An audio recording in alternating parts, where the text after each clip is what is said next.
काय हे प्रश्न करते तू मूर्खावणी. एकदा माझा कीर्तनाविषय झाला, जसं पेराल तसंच उगवतं, शुद्ध बेजा पोटी फळे रसाळ. काय चुकलं माझं, त्याला ओवी दिली माऊल्यांची.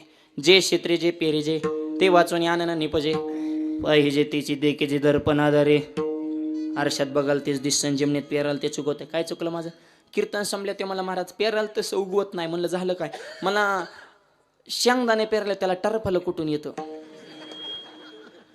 भुईमुगाचे शेंग माहिती ना, आज शेंगदाणा ना वर त्याला फोल कटन. मी म्हणलं शेंगदाणा आलाय का, हा डायरेक्ट शेंगदाणाला पाहिजे, टरफल्याचा काय संबंध आहे. मला ते हलवून द्या ना, उत्तर द्या. म्हणलं उत्तर देतो पण फुकट नाही. मग चहा प्यायला घरी न्या. त्याने चहा प्यायला घरी नेलं आणि मी म्हणलं मला फक्त चहा ना. ते मला आणतो, त्यानं असं कपात चहा ना, मला धरा. म्हणलं हा मला फक्त चहा. ते मला चहाचा बिस्किट नाही, मला बिस्किटाचा जाळ कर, कप बी नको, नुसता चहा.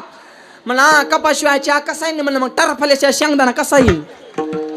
आम्हाला तुमच्या कुठं नादी लागा. मग तुला आधी कळत नव्हतं की हे माणसं कशी अनंत वाचाळ बरळती बरळ तया गायचा गोपाळ पावे अरे. आणि तसल्यांची संख्या झाली जास्त. चांगलं करणार नाही, एखाद्याने स्वतः सप्त्याला पंगत देणार नाही, पण ज्याने दिली कशामुळे दिली. अरे तू गप मार ना, तुला द्यायची नाही देऊ नको, पण देणाऱ्यांना तरी नावं ठेवू नका. आणि जे करते त्यांना चांगलं तरी म्हणा, त्यांना प्रोत्साहन तरी द्या. एवढं तरी आयुष्यात करा. सत्यकर्म नाही करता आलं सहाय्य तरी करा. तुका म्हणे सत्यकर्मा व्हावे सहाय्य. इथं सहाय्य सांगितलंय, स्वतः तर नाही तुझ्यात तेवढी दानत, पण जे करतात त्यांना तरी सहाय्य करा.